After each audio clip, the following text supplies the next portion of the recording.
Today we're diving into the wild origins of Red Hot Chili Peppers, before the fame, before the hits, and way before things got polished. At the center of it all is Hillel Slovak, the guitarist, the spark, and the brother whose impact still defines the band today.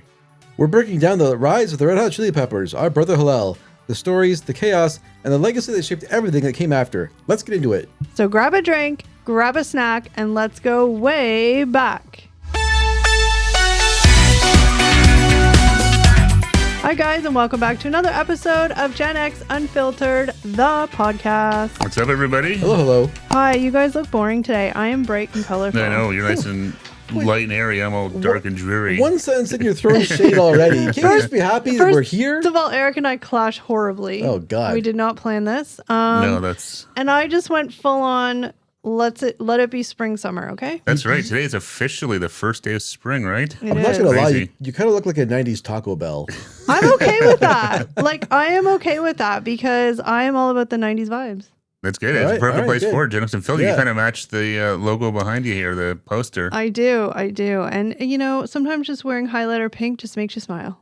Hey, it's better than all black and dreary. Whatever makes you smile. That's right. That's right. Steve, what are we getting into today? We are talking about the new that just came out actually today. We just watched it. The new Red Hot Chili Peppers documentary called, I'm going to find it here because I'm going to screw it up. It's, where is it on here? Oh, yes. The Rise of the Red Hot Chili Peppers, Our Brother Hillel. So it just came out today. Yeah, it dropped today, yeah. Oh, okay. On Netflix. Yes, Yep. on Netflix. Yes, so if All you're right. subscribed, you can go watch it. It's, what is it, like an hour and a half? About that, yeah. Steve and Eric know just more about the Red Hot Chili Peppers in general before watching this documentary than I did. Like, obviously, I've heard of them.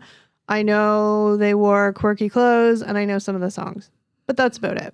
And I did ask, the one important question I did ask you guys, I said, are these the guys that would be naked on stage? And you said, no, they just wore socks on their cocks. Yes, so technically naked. Yeah, lots of, you do see a lot of man ass. There's a lot of in skin, yeah. even in some of their old footage and photos and stuff. Yes, lots of bare asses. So without further ado, we're going to let Steve spearhead this podcast because he knows more, him and Eric, and I will just chime in when... Well, no, I'm going to have some questions for you guys and stuff here. I was kidding, but I'm just saying you're going to kind of spearhead it, so... Yeah, so we kind of broke this down into a couple of different sections. Basically, yeah, so the documentary really, it's a very specific time in this band. It is from really before the Chili Peppers even existed. They were just a couple of friends growing up in Hollywood to, what was the album? It was Blood Sugar Sex Magic. Yeah. It's sort of that specific time before that. After that, like, I think that's the relationship that everybody knows. Yeah. That, you know, Under the Bridge and Yes. Give It Away and everything after that. Those Californication, all that stuff. Yes. This is all leading up to how they kind of became the Red Hot Chili Peppers that we all know, and some love, some don't love. There's a little bit of controversy around these guys, but we're not going to get into that. Can Yeah. I point out one thing, though? Like, again, I never owned any Red Hot Chili Peppers CDs or anything like that, but you put, like, Californication comes on the radio or whatever, I Yeah. know, like, all the words. Oh, That yeah, was a super popular album. Why? Yeah. yeah. Oh, that was, yeah, was it Scar Tissue? Is that the name of that album? It was called Californication. Or was it called Californication? And Okay. I just know because it was one of the few Red Hot Chili Peppers CDs I I was had. going to say, I don't know if I had a recorded Yeah. copy of Blood Sugar Sex Magic from like grade 9 or grade 8. Yeah. That's the only, I don't think I actually ever had owned a CD of theirs. That was the one I had. I had Californication, and it had Scar Tissue, the song. On, Okay, that- I got it album. Oh, backwards. is the Yeah. song Scar Tissue, not Californication? Yeah, so there's Okay. there's another song called Californication. Yeah. But I'm thinking of Scar Tissue. Yeah. Yeah. Scar Tissue. That was that super popular song Yeah. about summer of 99, 2000. Yeah. Oh, Right in okay. our college years. Yeah. Oh, Yeah. That was a huge album. Yeah. Yeah. Before we get into it, can I tell one little brief story about Red Hot Chili Peppers and how I ever knew they existed? It's Yeah. not that exciting, but it's what I can contribute. Yeah. All right. Going ahead. I'm So, ready. as most of you know by listening to these podcasts, I always say it. I'm not a huge music person. I enjoy music, but I'm not like, you know, I don't listen to it all the time, yada, yada, yada. So, way back when I was probably in like grade 9, maybe, Mm-hmm. I was on a local curling team. I know, very Canadian. Yes, very Canadian. Very Canadian, but you know, that was the place to hang out and socialize back then. A lot of Red Hot Chili Peppers being played in the curling clubs here. Actually, I think I might have been in grade 7 because the person I'm talking about was in high school, grade 9. So it was somewhere in there, whatever. Yeah. And he was like the older person at the club that was part of this. And he was kind of like the quote unquote like cool person, but we're talking like cool for like the 90s where he was kind of like the like grungy guy. Yeah. Okay. Anyway, he was obsessed with the Red Hot Chili Peppers. And every time we go once a week curling, he'd always talk about Red Hot Chili Peppers. He always had a t-shirt on. I don't even know what songs would have been popular then. That would have been like Under the Bridge, probably Yeah. time frame, like Give It Away. But Like he was obsessed. He even would show up wearing like docks and like just the whole. Anyway, so that is how I ever first heard of Red Hot Chili Peppers. And if it wasn't for that guy, I probably would have never even noticed they were a band. really crazy. What about you? I never did. Just do you remember the first time you kind of heard or introduced to them or anything like that at all? Yeah, I think it was really like that Blood Sugar Sex Magic album with Under the Bridge and Give It Away. Yeah. I remember that was like, I think it was grade 8 or 9. Yeah. It was super popular. I remember seeing like a kid with a Red Hot Chili Peppers shirt on. It was that kind of weird logo they have where it looks almost like it's like a bunch of crosses. Yes. Yeah. Laid over top of each other. Yeah. Yeah, and I was just like, what is that? And then I was like, oh, that's the band I've been hearing on the radio. Yeah. Yeah. Yeah. Oh, we got some crazy cats going on down here too. The mice chasers are awakened, They're still kittens. Yeah. So full of they, energy down they here. get hyper. Yeah, I remember because that's the shirt he always wore. Yeah. Yeah, they had that logo. I don't know what you call it, but yeah, like all the little I was supposed to make not it describe spikes it. on it, looked but like exactly, it's like a circle with like the little Yeah. squares all yeah. almost like a weird sun or something. Yeah, or yeah, whatever, yeah. It but was I like think- a exactly. wheel or something. Yeah, yeah. What about you? Yeah, I think I said because I remember I had a tape because my buddy. This is still before the before the time of CDs. I had done the whole high speed dubbing and recording of it. But Yeah. why did you do that though? What Because made you? just listen to it. I remember we were listening. We'd go to my buddy's house. His mom worked. His parents were divorced, so no one was home. A bunch of us go to his basement and listen to the different albums. I remember listening to Blood Sugar Sex Magic while we'd try and steal his mom's cigarettes, and smoke in the basement. I mean, that must have been grade 8, I think. I feel like the Red Hot Chili Peppers would be proud of that story. Yeah, maybe not so Try to much steal anymore. They were, cigarettes. I think they're pretty straight edge now. Well, Yeah, okay, but in their but prime, they've no, probably been yeah, like, yeah. you go, little Steve. yeah. So I Steal remember those that my friends. cigarettes. Yeah, his mom worked full time, and his parents were no one was home, so it was always empty. So we'd sneak there, and he didn't have a house key for some reason. I don't know. I remember we had to go through like a basement window. Were you ever successful in stealing cigarettes? Oh yeah. Oh, look at you. Did you actually smoke them? Well, I mean, I don't know if in grade 8 if you really know how to smoke, but we would light them up try. and try and yeah. and because his mom smoked, whatever. I think her boyfriend did too, so the house always smelled like cigarettes. So it wasn't like a Oh, you found that friend where the Yeah. parents smoked inside. yeah. So it wasn't like a And then nothing back then everyone suspicious. smoked inside. I don't Oh know yeah, if they did. No one was like, I'm gonna go. I mean, maybe some people, Yeah. but back Yeah. then everyone just kind of smoked wherever they wanted. Different time. A different Ooh. time. Yeah. All right. Well, that's interesting. I All love right. Stories. So let's get into this. I'm going to start with the origin of it. So we're not going to get into like super detail here. Just going to talk about our thoughts of this documentary and just kind of go over some of the points of it and whatnot. So the Red Hot Chili Peppers didn't start as a calculated band. They were a group of misfit high school friends in Los Angeles. Anthony Kiedis and Flea met as teenagers and bonded over music, rebellion, and a shared outsider mentality. Note to self, and didn't clear here, but Flea didn't. His name Flea. That was kind of later on once they kind of became the Chili Peppers, but back then he was still named as Mike or Michael. That's Michael, so yeah. funny. It's I like the know. most generic name ever. Yeah. Michael There's a million- motorcycle. Sort of the mics out there. But yeah, no, I was like, I wonder if he regrets that, like, because they talk about how he became Flea and he kind Yeah. of picked it as like, not really a joke, but they were all kind of come up with the nicknames. I'm like, I wonder if he thought it would stick for like the next 40 years. It did. He would never be known as Mike again. It Well, was I always think- Flea. Yeah. Oh, sorry. I don't mean to interrupt you, but just really quickly, are they still a band? Yeah. Oh, yeah. Oh, yeah. Oh, okay Yeah. then. Never mind. And he broke the rule though. He gave himself a nickname. That's right. That guy, their friend who was like a artist or whatever, was like, pick Yeah. your nicknames, and he wanted to be called Flea. Because generally, kind of people, like, a nickname comes like kind of generically, right? Like, Somehow you inherit a Or- nickname. Your Yeah. friends call organically, you it your or something. friends call you, Organically, yeah. yes, exactly. You don't kind of, most people don't, hey, I want to be called Flea. yeah. But he did. And Reminds me of the episode of Seinfeld when George tried to make up his own nickname, right? He's like, I want to be called T-Bone, right? that's right. And- yeah. and they were like- T-Bone. And- yeah. Okay, loser. Well, that's Well, the that's whole exactly thing. it. They're They're like, like- no he's one's like- calling him that. Yeah. No. Okay, well, he's the worst character on Seinfeld, so anyway. Oh, Or hold on, George. take that Yeah. back. They're all terrible, but That's Woo. the whole point. Yes, they're supposed to be terrible people. Yeah, they're not That's sort great of the point people. of the show. Yeah. That's why it's funny. anyway, continue. Anyways, yeah. Sorry. Yeah. So he goes Flea, but at the time, Michael. What did I say? Oh yes, add Hillel Slovak, whose musicianship elevated everything, and you had a foundation built on chemistry rather than ambition. Their early shows weren't about perfection; they were unpredictable, chaotic, fueled by pure energy. This documentary highlights how that friendship created a quote-unquote band of brothers mentality that carried through even the darkest times. They were very, very, like, I guess I didn't really realize, again, I just assumed, like, when they were, like, mainstream popular, that was, like, sort of, like, but, you know, you forget that a lot of these bands, 10 years before that, they're trying to get to that point. Yeah. Oh yeah. So yeah. I didn't, like, realize they were, like, like their sound was a lot different. Well, not a lot different, but different. But they they weren't were overly successful. They weren't overly successful and at all. but their whole thing was kind of quirky. Like I was watching, like we were watching it, seeing some of the stuff. I'm like, yeah, I can see why that didn't really hit the mainstream popularity. Yeah, they were very funkier than like funk punk they were calling themselves. Yeah, they were sort of all over the map. Sound. Yeah. For like the 80s and stuff. Well, I guess the 80s it would have been okay. Well, even just the whole start of it doesn't really get covered in here. But like, so basically, we sort of touched on here. But so Anthony and Flea, aka Mike, were friends in high school. And then they saw a local band playing called Anthem, which Hillel was in, and they thought, "Oh my God, these guys are like really cool."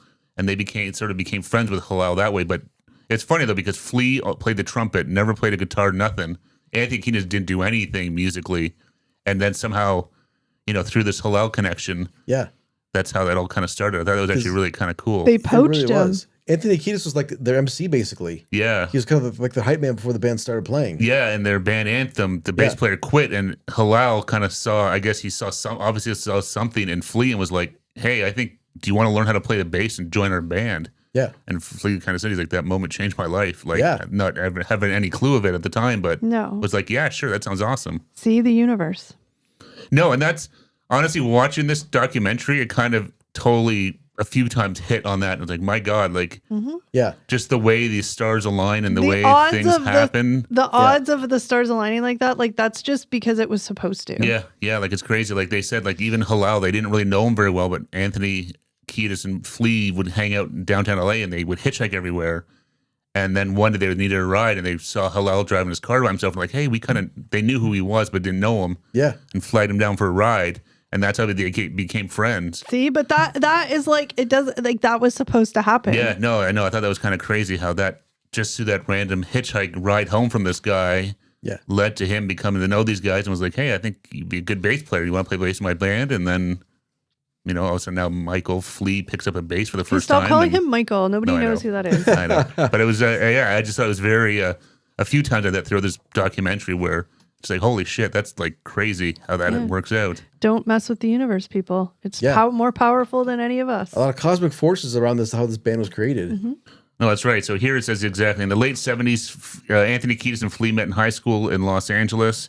Early 80s, they reconnect with Hillel Slovak through their local music scene. In 1983, they formed a very early version of Red Hot Chili Peppers for a one-off performance that unexpectedly takes off.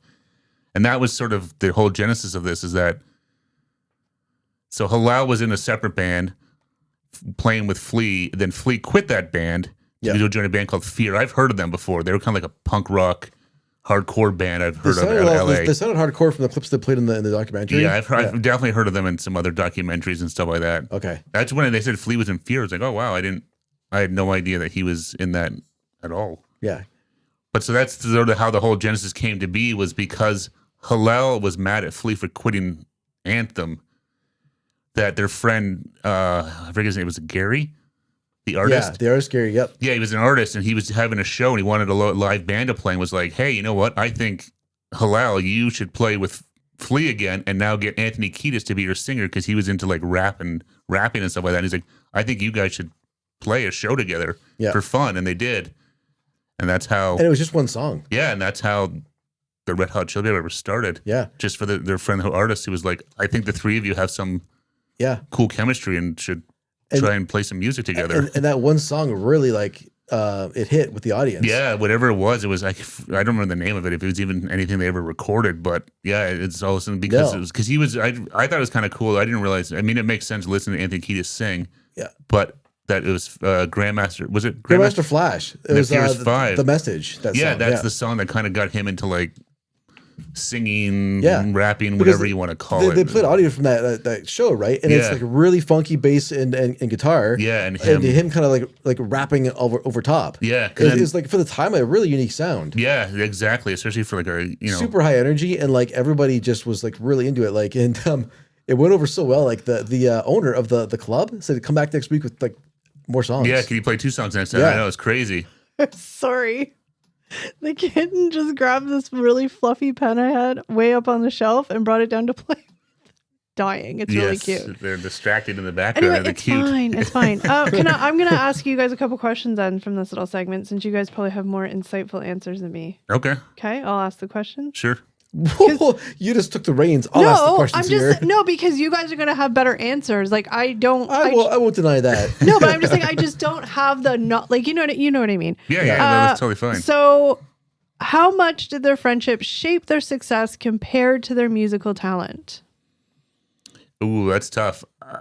I think the friendship was that's the secret sauce. Of course, it is. Yeah. I think Flea is an incredible bass player. Yeah. Hillel sounded like I don't know enough about him, but hearing his guitar playing was really good. But I think it's the three of them, their It's- relationship to each other. It's the same chemistry that brought together as friendships that they took into the band. Yeah. That's what made it work. Yeah, Well, exactly. because I feel like if you have the friendship, you have the trust, right? So they trust each other on stage. They trust each other to feed off each other. And Yeah, stuff, exactly. you know? And even, and Flea was really big on that about the feeling he would get from the bands and stuff like that. And he said, and he knew that when he was playing with Anthem, Hillel's first band, Yeah. they were fairly successful locally.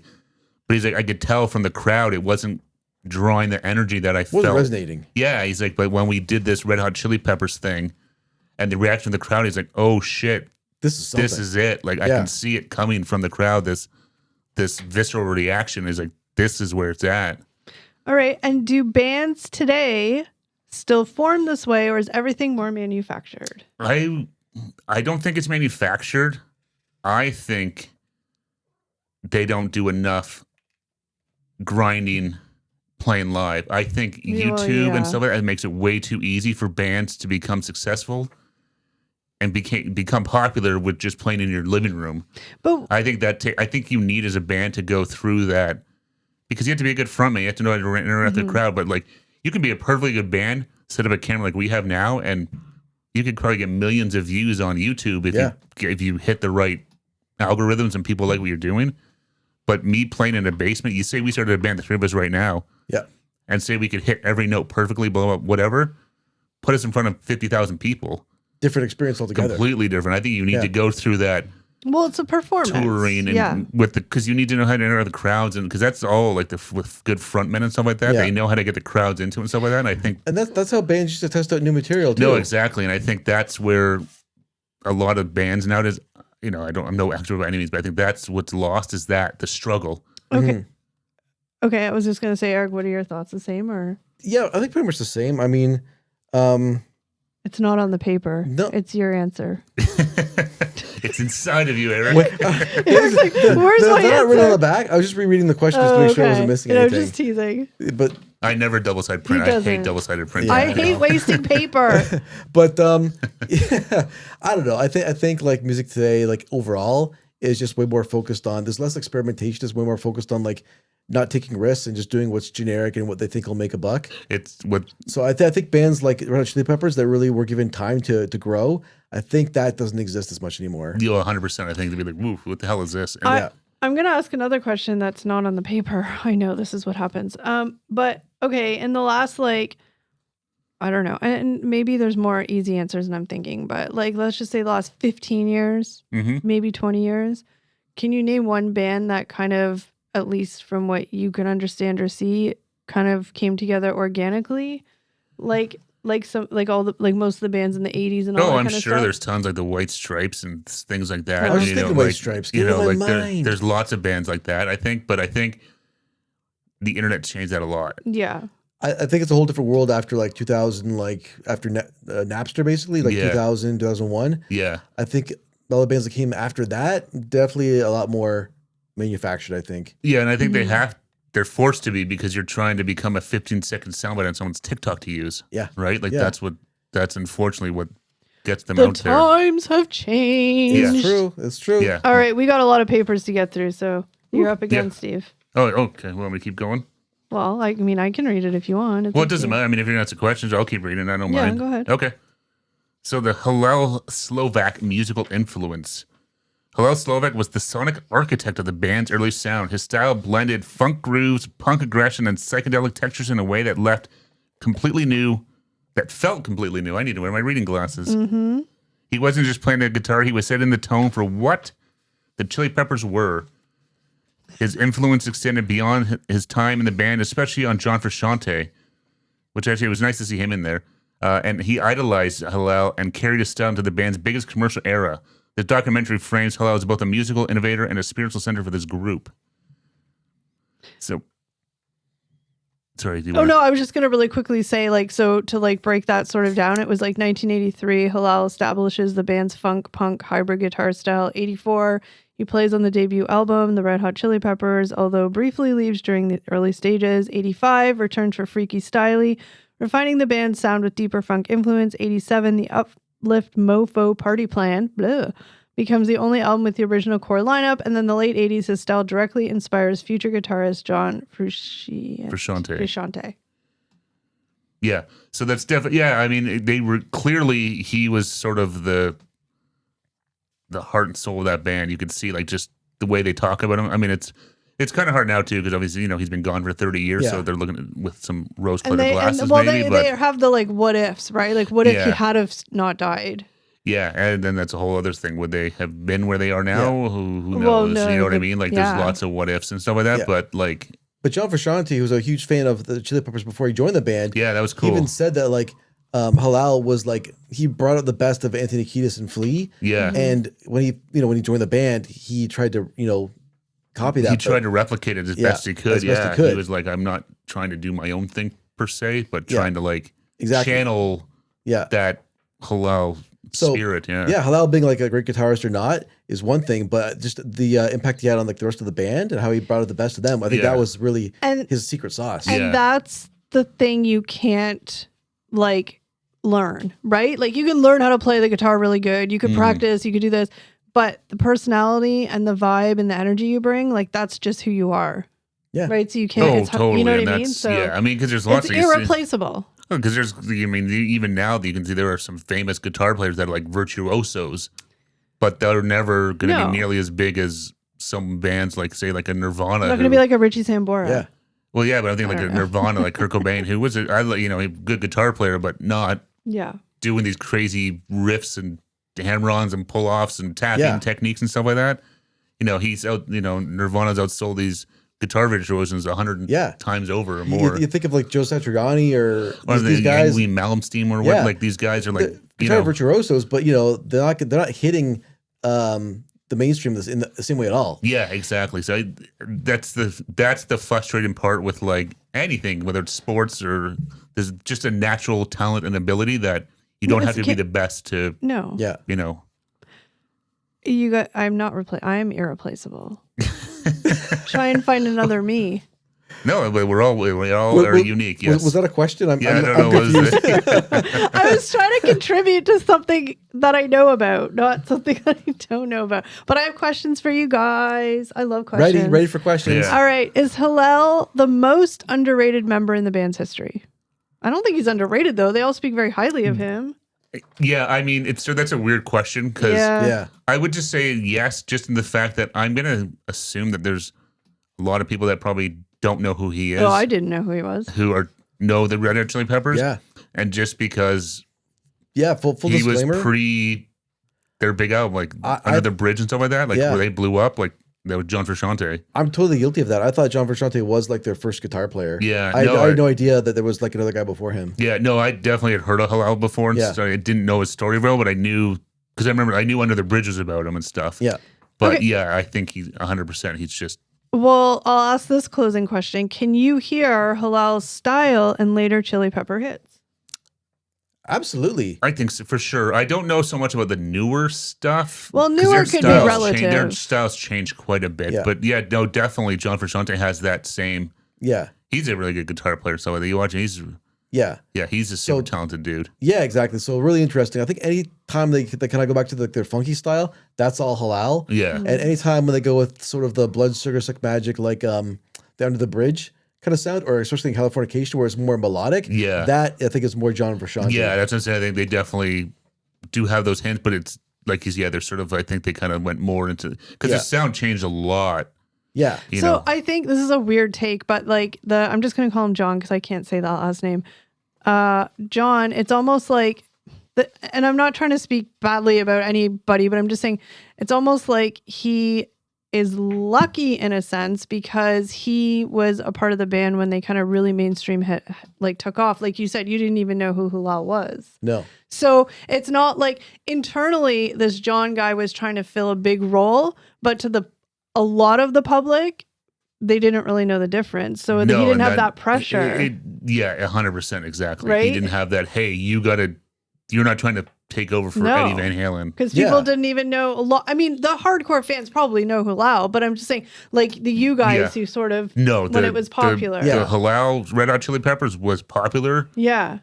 But the post, again, it's that Under the Bridge, that song, pre and post, and after that, different band. But it's kind of a number of fans. It's kind of nice though for John because then he just doesn't have that extra layer of like trying to prove something. Well, you hope that he wasn't living in his shadows because I'm sure he felt that way for a long time. I mean, internally he probably did. Oh yeah, you watch the documentary "Some Kind of Monster" about Metallica, right? And I was thinking Jason Newsted taking over for Cliff Burton. Oof. Like I don't know if he ever, for a lot of fans, ever replaced Cliff Burton. He's always in that shadow. Not just that, but the band themselves treated Jason like garbage because they were. That's mean. Well, because they were dealing with they didn't have to deal with their own grieving. Yeah, that's exactly. But so the thing of him is that he always had this shadow of this like I don't want to say boogeyman, but this like in everyone's mind's eye is like the perfect greatest metal bass player that's ever walked the earth. Yeah. Is on your shoulder, and you'll never live up to those. And and he was there in the beginning too, right? So he came up with them as they were becoming Metallica. Exactly. Right? But this is the thing: is that nobody can replace anybody. They have to have the freedom to set their own path. A lot of fans and stuff. Of course, that's the problem. Is like you're not that guy, so fuck you. Yeah, well, if Axl Rose died and they tried to replace Axl, you'd be like, yeah, no. Even if he was a really good person. Well, look what happened with Guns N' Roses. Perfect example when it was just Axl Rose. Yeah. All right, we're going to move on to the next segment. Let's do it. All right, on to the next one. The early LA scene in the 1980s. Scandalous. The Chili Peppers emerged from a wild and diverse Los Angeles music scene that mixed punk, funk, metal, and performance art. They played small clubs where anything could happen, building a reputation for high energy, boundary-pushing shows. They weren't polished. They were raw, weird, and sometimes shocking. Their infamous minimal stage outfits, what we talked about earlier, are part of their identity. That's right. Sometimes I don't know they had socks. I'm not too sure. Just been cocks. Yeah. The documentary shows how this scene gave them the freedom to experiment and stand out. And I can only imagine because, like, I know, like, watching this, but like some of like the mid, like the early '80s, like that, like in LA, like that's. There's a lot of different music. Well, you know, like Van Halen was around at that time. Guns N' Roses and these guys were all coming up at that time. Bon Jovi, all these guys. That was New Jersey though, but that's true. He was New. He was in the East Coast. It's a good try though. He points for trying. Thanks. But he was right time. But but I'm just saying, like, I could imagine the '80s because even talk about like with like punk and all this stuff, and like hell, even we watched this documentary. Like Pee Wee Herman was around at that time too, right? Oh my Pee Wee God. Herman came out of this whole punk culture and stuff like that. A lot of stuff going on back then. Yeah. So I imagine it was just like a wild time, and the Chili Peppers kind of seem to be this mishmash of like all of it. Was he was the one guy? Did he wear kilts too? Anthony Kiedis? Yeah. He would wear like dresses and stuff sometimes, he said. Yeah. He would just dress. I'm sure he wore kill. He kind of wore like all sorts of... So he didn't have have a signature look. He wore the like combat boots, though, didn't he? Combat, his sort of thing, he had like really long straight hair. Like a lot of time he was shirtless with his like sort of tribal tattoos and stuff, I think. Yeah. Okay. I remember him flinging his hair around all the time. Oh, yeah. A lot of hair flinging. I was saying that these guys, like, my God, they're necks now. Oh, my God. But, like, how hot? Like, what a mistake. All I want to do is be like, put your hair up in a bun, man. Like, that must be so hot. Yeah, probably, yeah. And sweaty. Oof. Oh, God, yeah. I'm sure the smell in those clubs was fantastic. Oh, yeah. We're still in the 80s. We're not in the 90s yet when they're playing, like, you know. And the 90s smelled much better. Yeah. Well, I'm just thinking, as I'm pretty sure, I don't know which ones, but I feel like they played at those giant outdoor festival things. Yeah, they showed some of their, like, later on, they did, like, the Pink Pop Festival or whatever in the UK or somewhere. I don't know. It's somewhere over in, I don't know if it's the UK or is that it's somewhere over in Europe. I'm not sure if it's in the UK or not, but. All right. So the quick rundown of the early scene in the 1980s, 83 to 85, the band becomes known in LA circuit for chaotic, high energy shows. Mid 1980s, develop reputation for wild performances and unconventional stage presence. 85 to 87, gain national attention, touring and building underground buzz. And the late 80s, sorry, my eyes went a little bit weird there, began transitioning from cult act to a band on the verge of mainstream exposure. So my questions for you guys, they're very deep questions, so you be ready. I'm ready. What was the shock? Was the shock factor essential to their success or just a gimmick? No, I think it was a part of it. I don't think it was a gimmick, the way they would dress or act or anything. I think that was just who they were. And I don't think it was a gimmick, I'm sure. Because I'm sure for as many people as that dug it, there's probably a lot of people that were like, "Meh, nope, pass. I don't like this chaotic." Because it was really chaotic. Well, that's the thing. That's the thing. It kind of fit in with their style of music. It was very high energy, very chaotic, right? Yeah. So their stage presence kind of fished. It made sense. It meshed with that. Here's my question for Eric then to expand on that. Do you think that chaoticness made them part of what they are, like popularity wise? Or like if they didn't have it, would they still be as popular? Back then? Well, I don't know. I'm just saying in general. They weren't. Yeah, I think it helped. I think it helped for sure because I think that kind of was different. It was different. It made them stand out. Yeah. It got them on the Alan Thicke show. Yeah, that was. I totally forgot Alan Thicke had a talk show. Yeah, I know. Back in the day, and the fact that the Red Hot Chili Peppers were on it. Yeah. Yeah, and that performance stuff, it seemed to like it was more about their look than their music at that point in time. Well, because they were very like artistic. These guys too. Yeah. Like right, they had friends that were artists, and they were like Hillel, and they're like artists. Like they were drawing and painting and stuff like that. So they were very artistic, and a lot of that came out in the way they were dressed. And stuff like that too, in terms of their show, it was just a very They kind of taken influences from everywhere and just kind of meshed it all together. And that's high energy funk, punk, whatever with hip hop kind of lyrics. It was definitely a unique sound. All right. Exactly. Do you think the Chili Peppers have thrived in a different city or era, or do you think the era and city that they had their start in? Like that's part of their success. Yeah, I think it's all part and parcel of it. I think, I don't know if you would have all those same influences if you were doing this in like Scottsdale, Arizona, or Tuscaloosa, Alabama, or wherever. Even if you were in New York, I think you're just a product of your environment. In LA at the time, like they sort of talked about, right? Like everyone, you always hear about all these. You read any of these watch documentaries, or read any of these novels or the biographies. Everyone was in LA in the 80s, so like everyone was down there. It was just this whole mixture of music and live, all the live bars and shows and stuff like that. Yeah. So I think they're just a product of that. I think if they weren't down there, no, I don't think they would have. Yeah, there's a reason why these areas become hotbeds for music and talent and stuff, right? Because everybody knows to go there because it's going to just build your band, and influence you to be better than what you would be if you stayed where you were. Well, do you think that I'm just going to call it chaotic eccentricness? You all know what I mean, but just to sum it sort of up, do you think that was sort of I don't know, accepted or embraced because it was the era that it was in, like the 80s and the like? If a band did that now, do you think it would be the same kind of like, oh, wow, that's cool, that's weird, but cool, but like quirky, but like I like it. You know what I mean? I feel like it would be too much for nowadays. Might be. I don't know. It might come off. It's more contrived nowadays. I don't know. It's hard to, more manufactured, maybe. Yeah, I don't know. It's hard to say. I don't really know. I'm just thinking of like the music era now is a lot different and different genres. So I feel like it just would be like, whoa, what's going on? No, those people are crazy. Maybe, but I think that could also be a part of the draw to something. But like, wow, these guys, that's way different than what I'm seeing right now. Like that's part of it too. Right? Yeah, but I think that their funk punk style of music, I think it is catchy enough that it could have been good in any era, pretty much. So that's another good question. Then, do you think their music is timeless? I think some of it, yeah. Oh yeah, I mean, you still listen, like you still flip on the radio now. You'll hear a lot of their songs from like Under the Bridge and stuff like that. Give It Away. You'll hear those songs now. Well, I mean, Christ, even Californication's like 20 years old now. Yeah, I know. Oh yeah.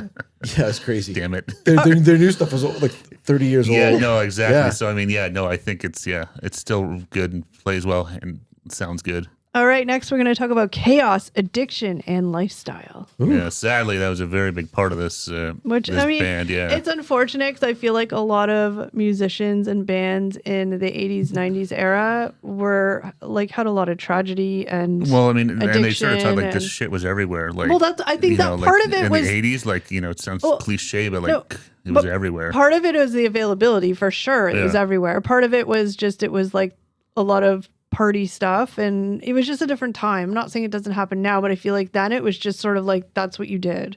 Yeah. And there's a lot of, and some people could do it recreationally, but some people got addicted. There wasn't people knew stuff's not good for you. I think course. people Yeah. knew cigarettes aren't maybe aren't great, Yeah. but no one had the real knowledge of like how addictive some of this shit it was No. and how dangerous it was too and stuff like that. I figured it was a flea in the documentary said he was surprised how it kind of catches up with you, right? Like or it sneaks up on you. That's Well, what you're probably that's just- what Hillel said. Hillel's- He wrote that in his he would keep his journals and he said I'm embarrassed about how it snuck up on me or something like Yeah, that. because I think he thought he could control it. I think most of these guys Well, think, it's oh, very- it's The just addiction to drugs. It starts with a pinch there, Yeah, a puff 'cause there, and He had an interesting way to describe it. He's like, it's just an accent, or a way to accentuate something. yeah, right? Like, it was just like it's a little not- like a little firecracker, a little pop of color in my life, a little. Yeah, A lot of guys are like that too. Oh, it just gives you a little creative buzz or something. and then it sort of seeped into the core of who he was. And then it's something I think you don't even realize it, and all of a sudden you're like, oh fuck, I'm an addict. I have a massive problem I here. can't function anymore. And by that point you're Yeah. Well, why don't you give us a little synopsis of the Yeah. chaos addiction All right. and lifestyle? So the band's early years were heavily shaped by a chaotic lifestyle, including drug use that blurred the line between creativity and self-destruction.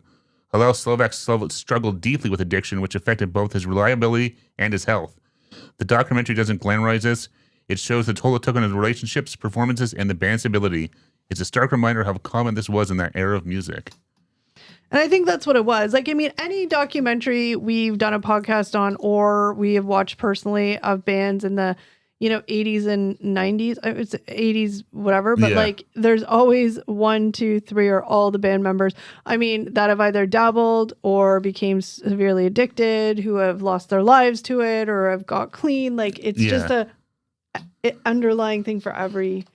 Oh yeah, it's always, especially like it's a lot different too. I think like when these guys are coming up like this and they're struggling, they don't have a ton of money, and all of a sudden you start to make money, and it's like, oh, you can afford this stuff, and like again, you always hear the stories that there's lots of hangers on that people that you don't have to pay for it, people will gladly give it to you. And when bands are starting out, like especially in the LA scene and probably New York too, but I mean like they're going to these clubs where they're getting sets at like 2 a.m. and then they have band promoters and they have managers who are like, hey, do that, like party or like what? Yeah, I mean I can see how it happens. I mean a lot of them. I don't mean to generalize because I obviously don't know, but I'm just saying like, it seems like it's sort of when they get into that scene, it's like child actors, right? Yeah. Like they're given anything they want and never said no. It's part of the culture you become part of, right? Yeah. And so it's just, you get into that stuff. Exactly. Yeah. And I mean, you got too, like, Anthony Kiedis talked about, like, he did not come from a great home. No. Fully as well. no. So they had trauma. you're trying to suppress things or not feel things. Like, there's all sorts of different things, and the stuff's just floating around, and that you just. And suddenly it's Get something caught that up makes in you it. feel good, and you're like, I want to feel more of that. Yeah, and a lot of times too, more so. I know you hear about this, like some of the bigger rock, like as they get bigger bands and stuff like that. It's like you go from playing a concert in front of 40,000 screaming fans, so you're like at this, in terms of adrenaline, you're like at the peak of everything.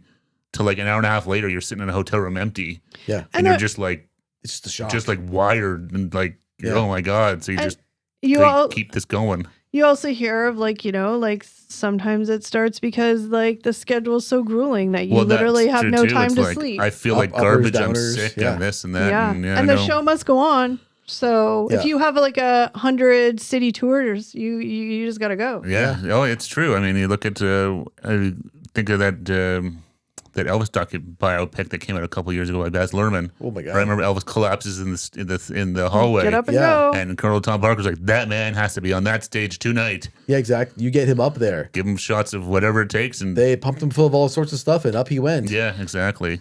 All right, so quick little rundown. The mid-1980s, drug use becomes a major part of the band's lifestyle. 85 to 87, substance issues begin affecting performances and reliability. 87, despite instability, they released the Uplift Mofo Party Plan.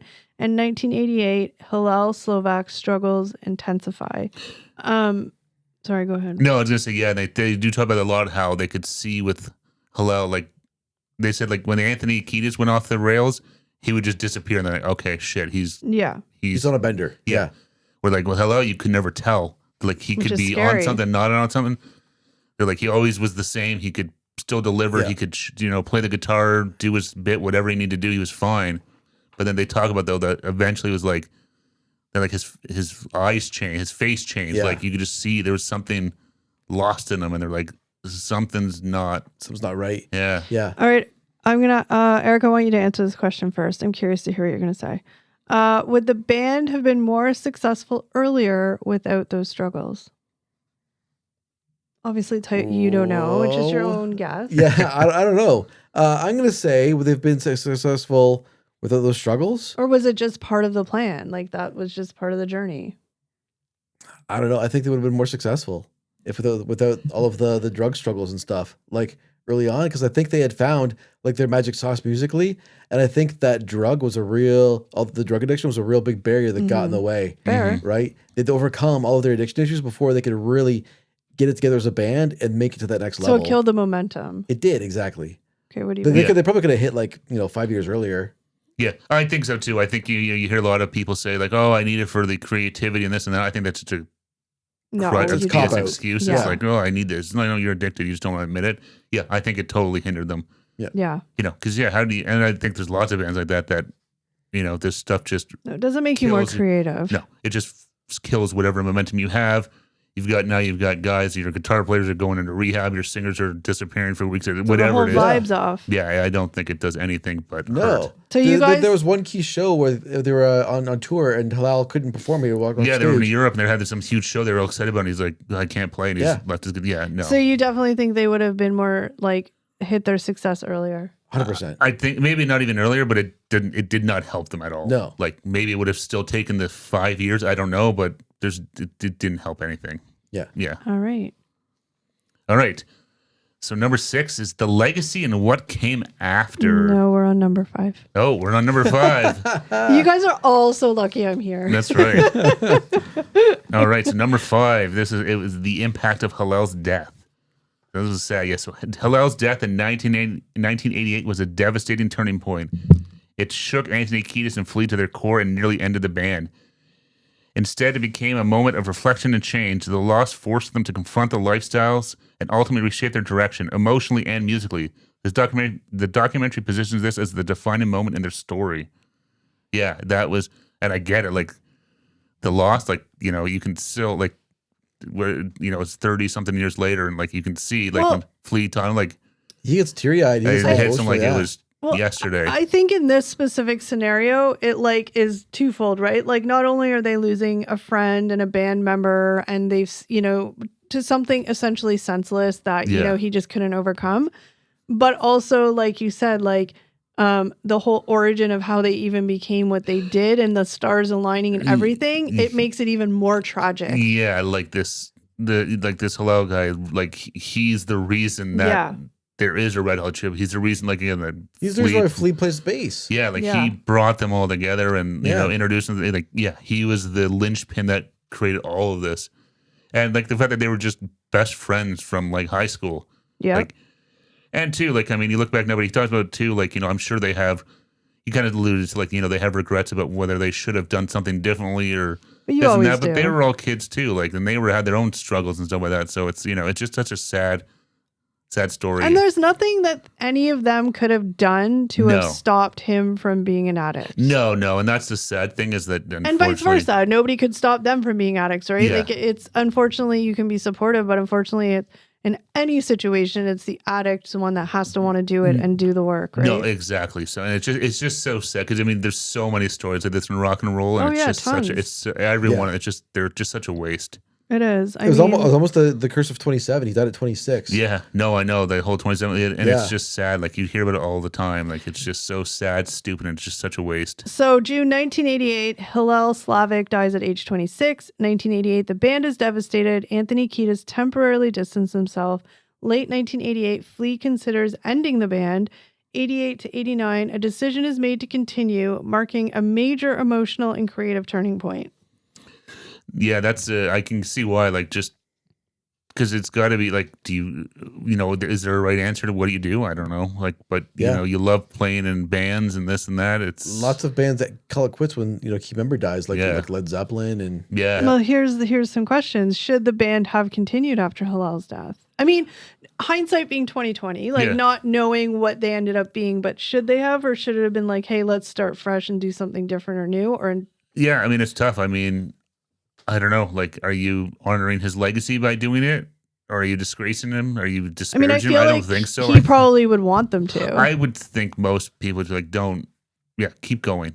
Yeah. as fans, people might be, fans would have different thoughts on that. I'm Yeah. sure yes, or some would say yes, keep Yeah. going. Others would be like, hell no.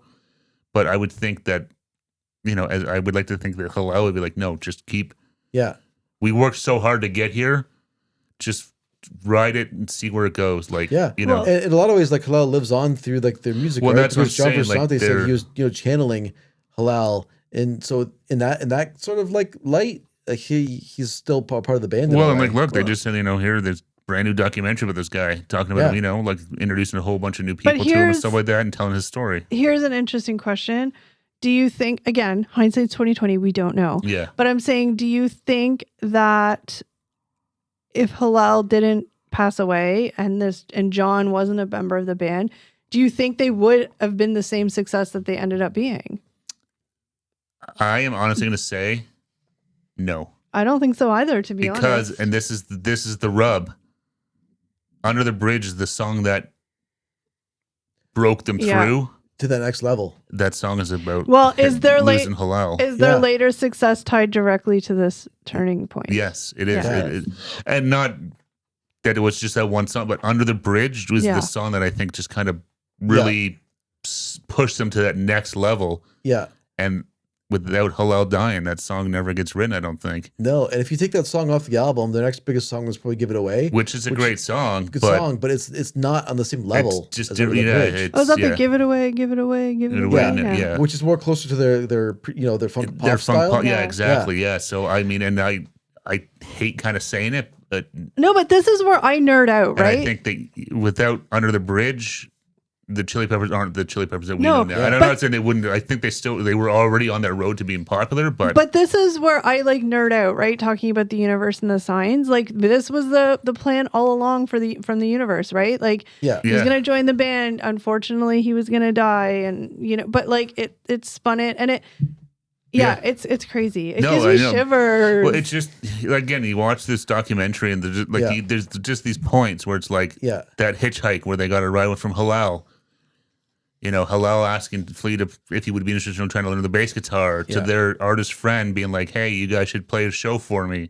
Yeah. Like it's just these points where it's just like, And if this didn't happen or they said no or yeah. not, this goes away. Yeah, and even John Frusciante, like he loved the Red Hot Chili Peppers, considered himself a student of Hillel. Yeah, like he loved the band. He was just like a Yeah. huge fan and a talented guitar player in his own right, Exactly. and just embraced their. So this guitarist helps bring him to the next level. He's not. That doesn't happen unless Hillel right. dies. And I Yeah, think a exactly. lot Yeah. of credit has to be given to John because essentially, again, it was different because they weren't already mainstream popular.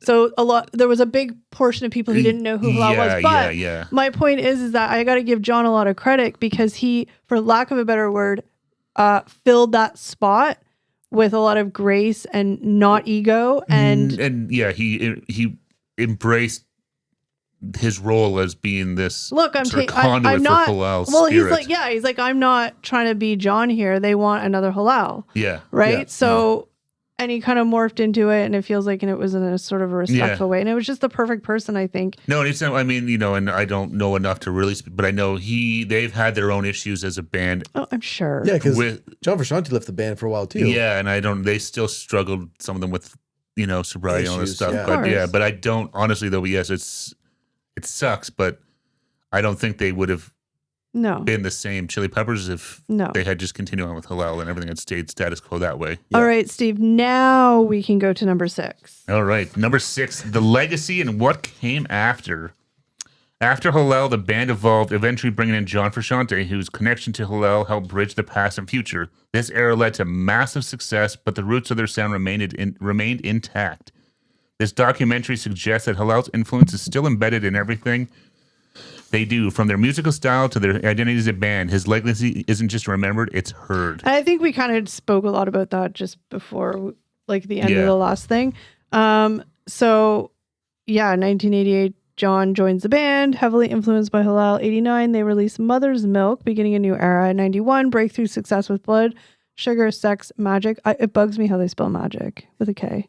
90s to present, the band becomes global superstars with Hillel's influence still shaping their sound and identity. Quick question though, like I know you guys aren't like know everything about the Red Hot Chili Peppers or follow them, but like Yeah. Yeah. do they like still talk about him ever? Like when they like, is it ever like, do they ever, or is it just sort of like, do you know what I mean? Like, I'm not saying that they talk about him all the time, but like, does he ever still come up as like? Oh, I don't honestly know. I'm sure he does. I would think, but I don't know. Same. I'm not sure on that one. Yeah.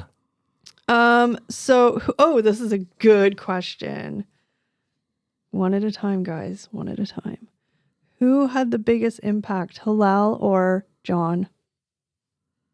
John Frusciante? I can't say Frusciante. Oh, that's tough. I want to say Hillel just because he started it and, you know. He had put the idea in there. That, and then because he did pass away, I think that is something that probably obviously has never left those three guys at least, you know. So I think he's had the bigger impact maybe, but I don't know. That's such a hard question to answer. What about you, Eric? I think the same. I think it's Hillel. I think Hillel taught the band how to walk so they could run later on. There you go. Yes. That's See, good, yeah. Hillel was meant to be there. Even if he didn't live a long life, he was meant to be there for that short period of time. Yeah, like I said, without him, none of these guys don't do any of this. You know, whether they would have, you know, obviously Flea played the trumpet and all this stuff, but the Chili Peppers don't exist without Hillel. So after watching this documentary and learning more about the history of Hillel and all that kind of stuff, does that change how you hear their music today? Yeah, probably. Maybe think about it a little more, you know, because like I said, I knew the story of Hillel, but not very well and stuff like that. So, you know, maybe now listen to some of their older stuff and, you know, some of the or lyrics. Or you'll hear some of the inspiration. That, or even maybe some of the lyrics sort of, you know, whatever they say might kind of, that sort of reminds me of this or that you heard on the documentary. Yeah. What about you, Eric? It makes me, I kind of wish they'd kind of go back to their funkier sound sometimes. Yeah, really? I know. I was thinking the same thing. Yeah, because like they do the cover of Higher Ground, and I think it's on Mother's Milk. It's a really good cover of that song, right? Yeah. It's super funky, and I really like that sound. And they kind of they did their Under the Bridge song, and then the Californication was kind of like a comeback album for them. Yeah. And they kind of stuck with that format ever since. Sort of like a more laid back California like rock band almost. They lost a lot of the funk, and it's really fun and like, you know, high energy, right? And I kind of wish they'd kind of bring that back. Yeah. I just lost my train of thought. I'm sorry. I was going to have a good question to follow up with, but I forgot. Did I blow your mind with my answer? Dang it. No, I was going to ask, like, obviously I don't need specifics unless you know specifics, but when was their like recent last album? Like how many years? Was it like 20 years ago? I think they did one that I want to say like 10-ish years ago. I think so. Okay. Yeah. I feel like it's been a while. I feel like it's been. But they're still a band. I think they're still like they haven't broken up or none of that. I know of. Do they perform or? I think they've just kind of a rotating number of guitarists coming through. John Frusciante left, and then he left. So he left in the 90s. Yeah, and then who's the guitarist that came on? Dave Navarro. Dave Navarro, thank you. He was there. He was everywhere. He was in the mid 90s. Yeah, well, he was in Jane's Addiction, which is actually funny because Flea said he at one point Perry Fowler came to his house and like, hey, you can check out my band's new album. And then this the guitarist. Like, holy fuck, this is good. Oh wait, the Dave Navarro guy was in 100 other things too, was he not? I know that name. Well, he was in Red Hot Jane's Addiction. Yeah, he was also briefly married to Carmen Electra. I know who that is. I watched it on MTV. I was thinking of the other guy who was in Nirvana. Dave Grohl? Yes, that's who I was thinking of. Not Dave Grohl, no. Different guys. Dave Navarro, no. Dave Navarro was on the show with Carmen Electra on MTV. I watched that show. Yeah. They were getting married. Did you say David Grohl was on with Carmen Electra? I don't know. The David with the goatee. No. That's Dave Navarro, yeah. Okay, whatever. The guitar player, yeah. But yeah, he was, they were having a gothy wedding, and I think their marriage, Dave Navarro, I think their marriage lasted 5 minutes, but that's fine. Yeah. Okay, well, I mean, I'll just ask you guys, would you recommend people watch it? Stream it or skip it? That's right. I would say 100% stream it. This is actually, I did enjoy it. Fun fact, I was going to mention it, but I don't know if it was in here, but this is not an officially endorsed Red Hot Chili Peppers documentary, they're saying. The guys were involved, but they didn't have any creative control over it, so they're not considering it like a... So they're not saying they're involved with it, but they didn't. But that's interesting that they would be involved like that and be interviewed, but like they had no creative control over it, so they're not considered like an official Red Hot Chili Peppers documentary. Oh, I get it. But I'm just saying, like, it shocks me that they would do that without having any creative control over it. No, I know, but so yes, I would 100% stream it. I forgot how much I liked the Chili Peppers and how different they were when they came out and so that. So definitely check it out. Eric? I would say stream it 100%. Even if you're not a fan of the band, it's a good documentary. Really interesting story about how a band that kind of overcame a lot of diversities to become one of the biggest bands of the 90s. Yeah, I mean, I'm a perfect example of somebody that knew nothing about them, but I love documentaries. If you have any kind of interest in it and you've heard of them, definitely check it out. It was very well done. But that's, you guys comment below. Let us know if you've seen it. Let us know if you're a Red Hot Chili Peppers fan. But that is it for today's podcast. We thank you guys so very much for joining us, and we will see you in the next one. Take care, everybody. Bye, guys. Bye-bye.